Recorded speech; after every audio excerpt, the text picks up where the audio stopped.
To burning topic 2012 యుగాంతం అంటూ ప్రచారం జరిగింది. అది ప్రచారంగానే మిగిలింది. కానీ ఇప్పుడు ప్రచారం కాదు, మన కళ్ళ ముందు యుగాంతానికి సంబంధించిన సంకేతాలు కనిపిస్తున్నాయి. అదేంటో ఇవాల్టి బర్నింగ్ టాపిక్ లో చూద్దాం హాట్ గా.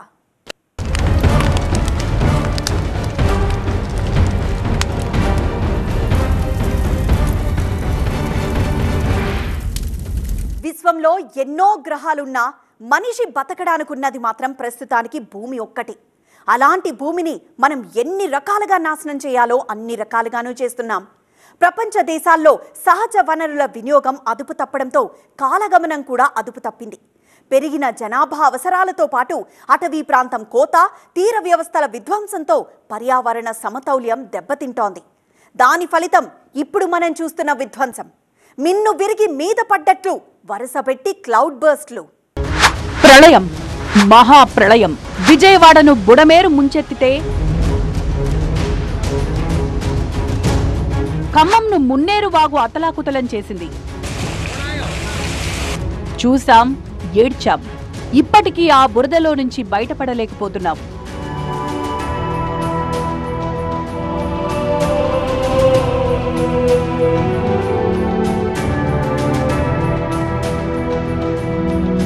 కొల్లేరు ఉప్పొంగడంతో లంక గ్రామాలు విలవిల్లాడాయి.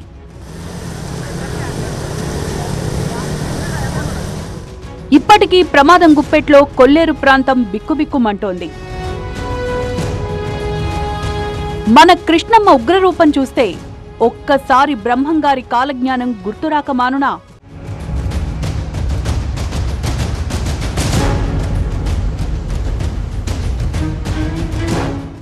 కృష్ణమ్మ ఆవేశం దుర్గమ్మ ముక్కు పుడకను తాకేనా అన్నట్టుగా భయం పుట్టించలేదు.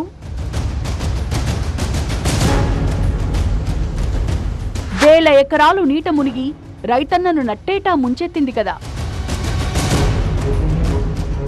వందల ఇళ్లు తుడిచిపెట్టుకుపోతే గూడు చెదిరిన పేదోడు గుండె ఆగిపోయింది కదా.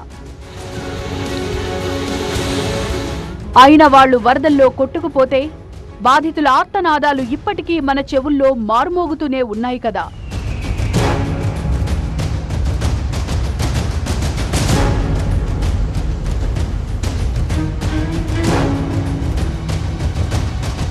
మన తెలుగు రాష్ట్రాలేనా? దేశం మొత్తం ఇలాగే ఉంది. జూలై 30న కేరళలో జరిగిన విధ్వంసం మర్చిపోగలమా? గుజరాత్, మధ్యప్రదేశ్, హిమాచల్ ప్రదేశ్లో ఇప్పటికీ మునిగిపోతోన్న ఊళ్ళు. ఆ విషాదాల నుంచి బయటపడగలమా?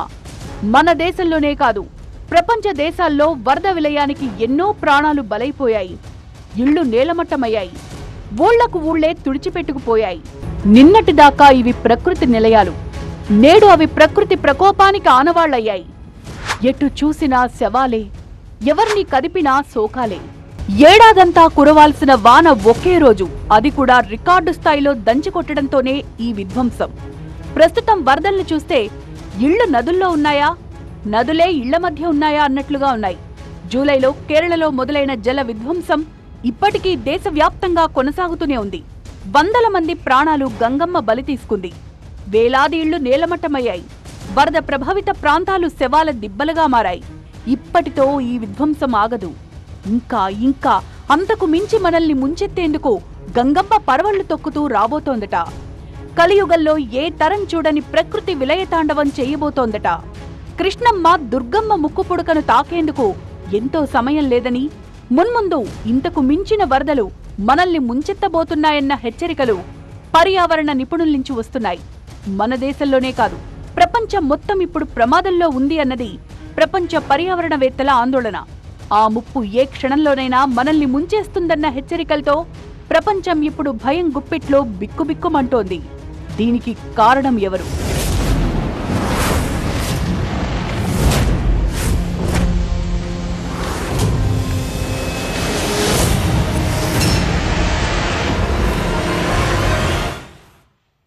అప్పుడప్పుడు మనం సినిమాల్లో చూసే భయానక దృశ్యాలు ప్రస్తుతం నిజ జీవితంలో మనకు అనుభవంలోకి వస్తున్నాయి. వేసవిలో అధిక ఉష్ణోగ్రతలు, అడవుల్లో కార్చిచ్చులు, ప్రపంచవ్యాప్తంగా వరదలు, మన తెలుగు నేలపై జల విధ్వంసం చూశాం. కారణాలను అన్వేషించాం. దేశంలోనూ అనేక రాష్ట్రాల్లో ఇదే పరిస్థితి. మన దేశంలోనే కాదు, ప్రపంచం కూడా పెను ప్రమాదంలో ఉంది. అయితే అతివృష్టి కాకుంటే అనావృష్టి ఎందుకు ఇలా జరుగుతోంది? ప్రపంచంలో ప్రకృతి ప్రకోపానికి బలైపోతున్న 10 దేశాల లిస్టు తీస్తే అందులో భారతదేశం ఒకటి. తుఫాన్ల వల్ల అత్యంత విపత్తు కలిగే దేశం మనదే. అందుకే సెప్టెంబర్, అక్టోబర్ వచ్చిందంటే చాలు దేశం మొత్తం భయం గుప్పెట్లోకి వెళ్తుంది. సాంకేతికంగా మనం ఎంత అభివృద్ధి సాధించినా తుఫాన్లు సృష్టించే విపత్తు నుంచి తప్పించుకోలేకపోతున్నాం. టెక్నాలజీతో కాస్త ప్రాణ నష్టం తగ్గినా పంట నష్టం, ఆస్తి, పర్యావరణ నష్టాలను ఇప్పటికీ తగ్గించలేకపోతున్నాం. ఈ మధ్య కాలంలో తెలుగు రాష్ట్రాల్లో వరదలు పెను విధ్వంసం సృష్టించాయి. బెజవాడ నగరంలోని కొన్ని పదుల సంఖ్యలోని కాలనీలు పూర్తిగా నీటిలో మునిగిపోయాయి. కారణం బుడమేరు వాగు. దాని కెపాసిటీ 11,000 క్యూసెక్కులే. నదులతో పోల్చితే అదో చిన్న పిల్ల కాలువ. అయితే బెజవాడ సిటీని ముంచెత్తింది. మొత్తం 45 మందికి పైగా చనిపోయారు. వేలాది ఎకరాల్లో పంట నష్టం, వందల ఇళ్లు నేలమట్టం, కోట్ల రూపాయల ఆస్తి నష్టం. విజయవాడలో ఇప్పటికీ సుమారు 10 వార్డుల్లో వరద నీరు భయపెట్టే స్థాయిలో ఉంది. 286 సచివాలయాల్లో 149 సచివాలయాల పరిధిలో నివాసాలు దెబ్బతిన్నాయి. కృష్ణా, గోదావరి పరివాహక ప్రాంతాల మధ్య విస్తరించిన కొల్లేటి సరస్సుకు నీటిని సరఫరా చేసే ముఖ్యమైన వాగుల్లో బుడమేరు ఒకటి. దాదాపు 162 కిలోమీటర్ల బుడమేరు ప్రయాణం, ఎన్నో మెలికలు, ఇంకెన్నో వంకర్లు. బుడమేరు మీద మన ప్రభుత్వాలు చేసిన ప్రయోగాలు కూడా బోలెడన్ని. అవన్నీ శృతిమించి ఇప్పుడు అదుపు తప్పాయి. ఒకసారి బుడమేరు వాగు ప్రయాణం చూడండి. ఈ వాగు పొడవంతా నిర్మాణాలే. వాగుగా మొదలైన బుడమేరు రాను రాను పిల్లకాలు లెక్కన మారడంతో బెజవాడకి గతి పట్టింది. ఆంధ్రప్రదేశ్కి అటువైపున్న బెజవాడను బుడమేరు మింగేస్తే తెలంగాణకి ఇటువైపున్న ఖమ్మం నగరాన్ని కబళించింది మున్నేరువాగు. సెప్టెంబర్ 1 ఆదివారం మన్ను మిన్ను ఏకమైనట్లు కురిసిన కుంభవృష్టికి మున్నేరు వాగు పోటెత్తి ఖమ్మం పట్టణాన్ని మొత్తాన్ని ముంచెత్తింది. 10 అడుగుల మేర వరద నీళ్లు చేరి 15 కాలనీల్లో ఇళ్లు మునిగిపోయాయి. ఖమ్మం జిల్లాను దాదాపుగా తుడిచిపెట్టినంత పనిచేసింది మున్నేరువాగు. ఇటువంటిదే నోరు తెరిచిన మరో రాకాసివాగు ఆకేరు. మహబూబాబాద్లో ఉగ్రరూపం దాల్చిన ఆకేరువాగు. ఇక గోదావరితో పాటు కొల్లేరు మహోగ్ర రూపం దాల్చడంతో ఉభయ గోదావరి జిల్లాల్లోని పలు ప్రాంతాలు విలవిల్లాడుతున్నాయి. ఎడతెరిపిలేని వర్షాలకు తోడు బుడమేరు నుంచి వరద నీరు భారీగా వచ్చి చేరడంతో కింద ఉన్న లంక గ్రామాలు లబోదిబోమంటున్నాయి. పెద్ద ఇడ్లగాడి వంతెన వద్ద 3.41 మీటర్లకు నీటిమట్టం చేరింది. మన తెలుగు రాష్ట్రాల్లో పరిస్థితి ఇలా ఉంటే జూలై 30న కేరళలోని వయనాడును శవాల దిబ్బగా మార్చేశాయి వరదలు. కొండచర్యలు విరిగిపడి ఊళ్లకు ఊళ్లు శ్మశానాలుగా మార్చేశాయి. ఈ రీతిన వయనాడును ముంచెత్తడానికి కారణం రెయిన్ఫాల్, క్లౌడ్ బరస్ట్. ఒకేడాదిలో కురవాల్సిన వర్షం ఒక్కరోజులోనే కురిసింది. మామూలుగా కేరళలో 23.9 మిల్లీమీటర్ల వర్షం కురిస్తే సాధారణ వర్షపాతంగా లెక్కిస్తారు. కానీ జూలై 30న కేరళలో ఏడాదంతా కురవాల్సిన 6% వాన ఒక్కరోజులోనే కురిసింది. ఒక్కరోజులో కేరళలో కురిసిన వర్షపాతం 141.8 మిల్లీమీటర్ల వర్షం. ఇది సాధారణ వర్షపాతం కంటే 493% ఎక్కువ. ఇలాంటి విధ్వంసాలు జరుగుతాయని ఊహించే 13 ఏళ్ల కిందట నిపుణులు హెచ్చరించారు. 2011లో పడమటి కనుమల సంరక్షణ కోసం మాధవరావు గాడ్గిల్ అనే పర్యావరణవేత్త సారథ్యంలో ఓ కమిటీని కూడా వేశారు. అరుదైన జీవజాలానికి ఆవాసంగా ఉండే దట్టమైన అరణ్య ప్రాంతాలైన గుజరాత్, మహారాష్ట్ర, కర్ణాటక, కేరళ, గోవా వీటిలో విస్తరించున్న పడమటి కనుమల ప్రాంతాలను 75% ప్రాంతాన్ని పర్యావరణ రీత్యా ఎకో సెన్సిటివ్ జోన్స్ గా ప్రకటించాలని 2011లోనే సిఫార్సు చేసిందా కమిటీ. కానీ 13 ఏళ్లవుతున్నా ప్రభుత్వాలు కమిటీ రిపోర్ట్ను ఇంప్లిమెంట్ చేయలేదు. దాని ఫలితమే ఇప్పుడు వయనాడు విధ్వంసం. 2015 నుంచి 22 వరకు కొండచర్యలు విరిగిపడిన ఘటనలు దాదాపు 3,800 జరిగాయి. ఇందులో 60% కేరళలోనే చోటు చేసుకున్నాయని గణాంకాలు చెప్తున్నాయి. కేరళలోనే కాదు, ఇటు గుజరాత్లోనూ వరదలు విధ్వంసం సృష్టించాయి. వర్షాల కారణంగా ఇప్పటి వరకు 50 మందికి పైగా మరణించారు. దీంతో పాటు పోర్బందర్, జునాగఢ్, కచ్, జామ్నగర్, దేవభూమి ద్వారకా, జునాగఢ్ వంటి అనేక జిల్లాల్లో కూడా పంటలు భారీగా దెబ్బతిన్నాయి. చాలా చోట్ల రోడ్లు ఛిద్రమయ్యాయి. వడోదర భారీ వర్షం కారణంగా ఇళ్లు దెబ్బతిన్నాయి. వాతావరణ శాఖ ప్రకారం గుజరాత్లో బుధవారం వరకు ఈ సీజన్లో 118% వర్షపాతం నమోదైంది. ఛత్తీస్గఢ్, గంగానది పశ్చిమ బెంగాల్, ఒడిశా, తమిళనాడు, పుదుచ్చేరిలోనూ భారీ వర్షాలు కురిశాయి. జూలైలో దేశ రాజధాని ఢిల్లీలో కురిసిన భారీ వర్షాల కారణంగా 15 మంది ప్రాణాలు కోల్పోయారు. రుతుపవనాలు అడుగుపెట్టి కురిసిన తొలి వర్షంతోనే ఢిల్లీ నగరం జలమయమైంది. రికార్డు స్థాయిలో వర్షం కురిసింది. రోడ్లన్నీ చెరువులుగా మారాయి. రోడ్లపై కార్లు తేలాయి. గుంతల్లో పడి చాలా మంది ప్రాణాలు కోల్పోగా కొన్ని చోట్ల పైకప్పు కూలి మృత్యువాత పడ్డారు. జూన్ 2024లో భారీ వర్షాలకు అస్సాం అతలాకుతలమైంది. ఈ వరదలకు 109 మంది చనిపోయారు. దాదాపు 22 జిల్లాల్లో 1325 గ్రామాలు ముంపున గురయ్యాయి. Assam state disaster management authority ASDMA నివేదిక ప్రకారం 5,35,000 మంది ప్రజలు వరదలకు ఇబ్బంది పడ్డారు. 8,144 హెక్టార్ల పంట నాశనమైంది. బ్రహ్మపుత్ర నది ఉప్పొంగడంతో Kaziranga national park, tiger reserve ఏరియాల్లో 200కు పైగా వన్యప్రాణులు చచ్చిపోయాయి. ఇక హిమాచల్ ప్రదేశ్లో జూన్, ఆగస్టు మధ్యలో వరదలు బీభత్సం చేశాయి. సిమ్లా, కులు, మండితో సహా పలు జిల్లాల్లో క్లౌడ్ బరస్ట్లకు కొండచర్యలు విరిగిపడ్డాయి. దాదాపు 120 మంది చనిపోగా సుమారు 1,129 కోట్ల నష్టం వాటిల్లింది. వారమంతా తినాల్సిన తిండి ఒక్క పూట తింటే ఏమవుద్ది? ఇప్పుడు మన వరదల పరిస్థితి కూడా అలాగే ఉంది. ఏడాదంతా కురవాల్సిన వాన ఒక్క రోజులో కురుస్తోంది. అందుకే ఈ జల ప్రళయం. ఓకే, ఇంత వాన కురుస్తోంది, ఇంత వరదొస్తోంది. మరి ఇదంతా నిల్వ చేసుకునే సామర్థ్యం మనకుందా? ఒకవేళ ఉన్నా నిర్లక్ష్యంగా సముద్రం పాలు చేస్తున్నామా?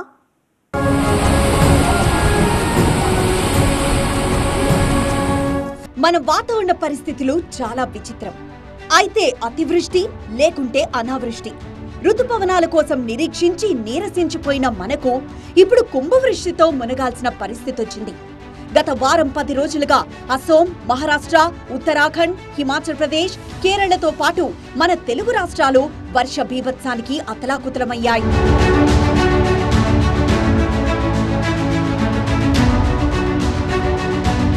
దాదాపు 13 రాష్ట్రాలు వరద నీటిలో మునిగిపోతున్నాయి.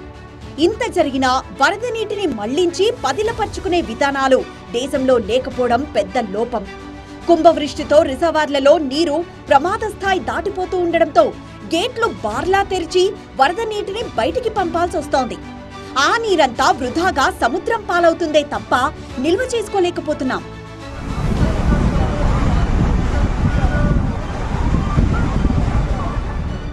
ప్రస్తుతం నిండు కుండల్లా జలాశయాలు కనిపిస్తున్నాయి. ఇంకా వరద నీరు వస్తూనే ఉంది. ఈ వరద నీటిని నిల్వ చేసుకోలేమా అన్న ప్రశ్నకు దశాబ్దాలుగా సమాధానం వెతుకుతూనే ఉన్నాం. దేశంలో 4 నెలల కాలంలో 80% వర్షపాతం ద్వారా నీరు సమకూరుతుంది. అయితే వాతావరణ మార్పుల వల్ల ఋతుపవనాల సమయంలో చాలా తక్కువ వ్యవధిలో ఎడతెరిపిలేని వర్షపాతం సంభవించి వరదలు ముంచెత్తుకొస్తున్నాయి. జూలై 25 వరకు వరద ప్రవాహం రిజర్వార్లలో ఎంత చేరిందో, ఎంత బయటికి వృధాగా సముద్రం పాలైందో పరిశీలిస్తే చాలా వరకు నీటిని ఆదా చేసుకోలేకపోతున్నామన్నది నిపుణుల మాట.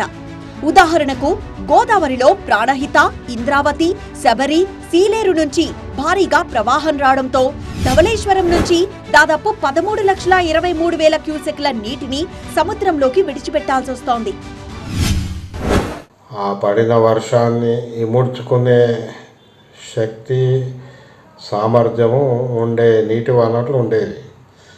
ఇప్పుడు కుండపోత వర్షాలను ఇముడ్చుకునే వ్యవస్థలు లేవు. ఆ పాత వ్యవస్థ ఉన్నా కూడా ఇంత పెద్ద వర్షాన్ని ఆపుకునే పరిస్థితి లేదు. ఇక ఆ పాత వ్యవస్థనైతే మనం ధ్వంసం చేసినాము. అంటే ఒక చెరువు 1,00,000 క్యూసెక్లు నీటిని ఆపుకునే వ్యవస్థ ఇదివరకు ఉంటే, సామర్థ్యం ఉంటే, ఇప్పుడు అది 50,000 అయింది, 10,000 అయింది, 5,000 అయింది. సగటు వార్షిక వర్షపాతం 3,880 బిలియన్ క్యూబిక్ మీటర్లుగా పరిగణిస్తే దాదాపు 2,000 బిలియన్ క్యూబిక్ మీటర్ల వరకు వర్షపాతం నీరు నిల్వ కాకుండా వృధాగా పోతోంది. గతంలో ఐక్యరాజ్య సమితి ఆధ్వర్యంలో ప్రపంచ నీటి సదస్సులో ప్రాజెక్టుల బలోపేతం పైన, నీటి నిల్వపైన చర్చలు జరిగాయి. నీటి సంరక్షణ, భద్రతపై అమలు చేయాల్సిన కార్యాచరణ పైన భారత్తో పాటు దాదాపు 164 దేశాల ప్రభుత్వాలు ప్రతిపాదనలు సమర్పించాయి. మరి ఈ ప్రతిపాదనలు ఎంతవరకు కార్యాచరణలోకి వస్తాయో తెలీదు. భారీ వర్షాల వల్ల ముంచుకొచ్చిన వరద నీటిని క్రమబద్ధీకరించి నిల్వ చేసుకునే ఏర్పాట్లు లోపిస్తున్నాయి. ఎడారుల్లో జలాశయాలు నిర్మిస్తూ భూగర్భ జలాలు పెంచే పరిజ్ఞానమున్న దేశంలో కళ్ల ముందు కడలిలో కలుస్తున్న జలాలను కాపాడుకునే ప్రయత్నం చేయకపోవడంతో ఏటా 50,000 టీఎంసీలు సముద్రంలో కలుస్తున్నాయి. అంతర్రాష్ట్ర వివాదాలతో కొత్త ప్రాజెక్టుల నిర్మాణాలు ముందుకు సాగడం లేదు. పరిష్కరించాల్సిన కేంద్ర జలశక్తి సమస్యలకు పీటముడులు వేస్తుందే కానీ పరిష్కార దిశలో ఆలోచించకుండా నదుల అనుసంధానాన్ని తెరమీదకి తెచ్చి వివాదాలకు ఆజ్యం పోస్తుందన్న విమర్శలున్నాయి. రాష్ట్ర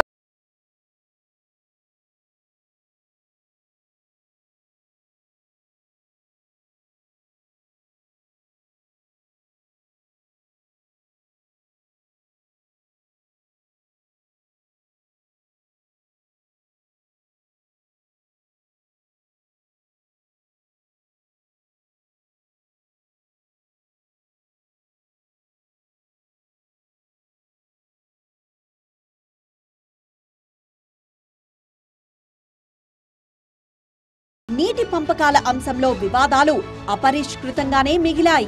మరోవైపు సమస్యలను పరిష్కరించాల్సిన బ్రిజేష్ కుమార్ ట్రిబ్యునల్ 20 ఏళ్ల నుంచి సమస్యలను నానబెడుతుందే కానీ పరిష్కరించకపోవడంతో వివాదాలు న్యాయస్థానాల మెట్లెక్కుతున్నాయి.